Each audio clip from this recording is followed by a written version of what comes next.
I just gotta bring this up. Okay. I just got one more thing I gotta bring up. One more thing. Well, I am so into Game of Thrones right now. I was so happy it was back. You know, I got to see what my boy is up to. Which one? Joffrey, King Joffrey. I gotta see my boy, the evilest motherfucker. Lord bitch ass. I gotta see what he's up to, boy. Lord Joffrey, man. Joffrey is what got me into Game of Thrones. Is that right? People, if you haven't seen Game of Thrones, they got a young king on there who, when he's introduced, he looked like he was gonna be cool. But an episode later, you just realize how much of a spoiled bitch ass he was. Yeah, he got his ass whipped by the butcher boy. Well, first by a girl, then by the butcher boy, and went crying, had the boy executed. It's like, man. Oh, people! In the first season of Game of Thrones, there's a girl who's kind of a tomboy. Yeah, she's out there fighting, and the prince come up trying to be all manly because he's trying to impress his girl's sister. Well, let me show you how it's done. And he starts beating up on this poor boy that she's sparring with, and the girl who this boy is sparring with, the butcher boy, who he's sparring with, the girl's like, leave him alone. And she comes up and starts pushing him back and beats his ass. And he goes off crying, my father heard about this. And I'm thinking, okay, he's just a brat. Yeah. He needs his ass. He'll go talk to his father. His father will tell him, be a man. Now his father goes and has the boy killed and and listens to this kid. And that's when I really didn't like him. And I really hated him from that point on. Yeah, I remember how much you hated him. I was like, man, he had this poor boy killed for nothing. And I don't even think the king had him killed. I think he just sent like some maniac, one of his henchmen who was just bloodthirsty out there to like bring him back. And that guy just said, because he came back and said, well, he ran. What'd you expect me to do? I wasn't going to run after him, so I just threw my knife at him. But Joffrey has turned out to be just evil. Oh, yeah. And it's funny because the more evil he's become, the more I've kind of liked that character. Are you serious? No, it's a love-hate thing. Wow. I hate him, but I hate him in the way that I love a good villain. I mean, he's at that point that only Gene Hackman could get me to, where I'm like, I'm watching this just to watch you get killed. You have to get your comeuppance. You have to die. Oh, he does. And I'm not going to be satisfied until I see that happen. But that actor who plays Joffrey is so good, man. And that villain, I mean, listen, I have to realize when I get through watching an episode with Joffrey in it, which is almost every episode, and in almost every episode, Joffrey's doing something shitty. Oh, yeah. It's not one episode where he doesn't do just something vile to another human being just because he can. Once Game of Thrones is over, he can step right into a Tyler Perry movie. just get some brown makeup, make himself look black. He's probably be a Tyler Perry villain. He is so evil, man. But I have to realize after every episode where I'm just angry because the first time I saw Joffrey, I treated Joffrey like it was a real person. Right. I was like, that poor kid. How could this guy do this?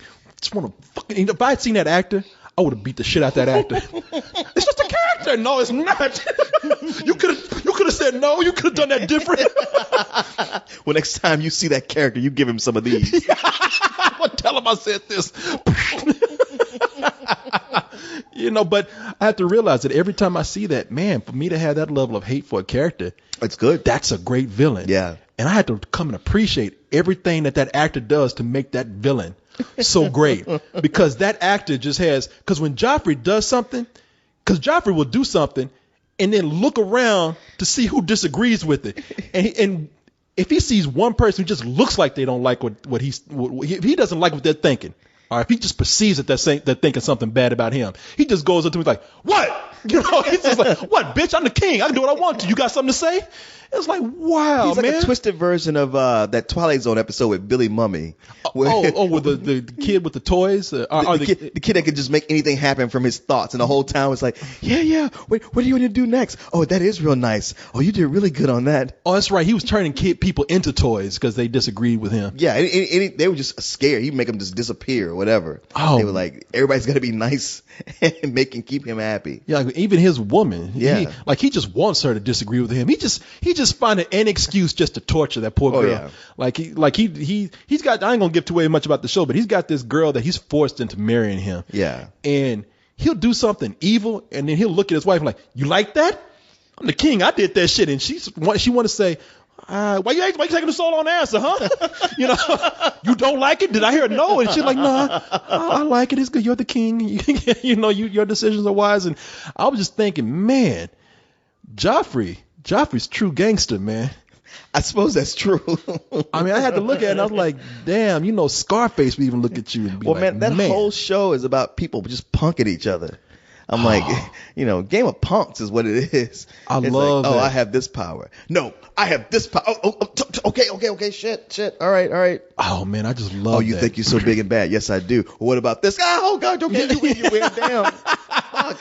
Everybody has that day. And it's funny because right when you think somebody has it all figured out, there's somebody that'll punk them. Yeah.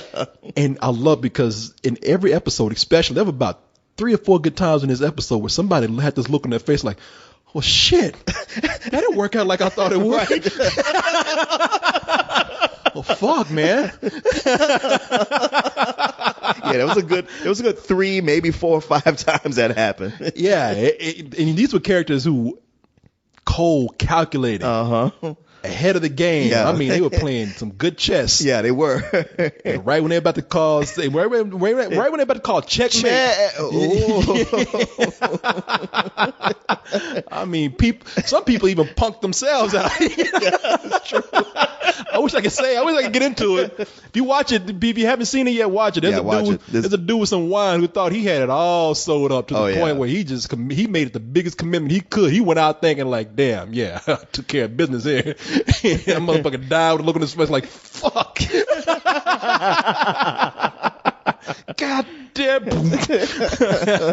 Yeah, Game of Thrones, man. Peter Dinklage, though, is amazing. I think this is going to be his season. Good, because I tell you, what I say about the first season, I love it. My only complaint is there's not enough of him in it.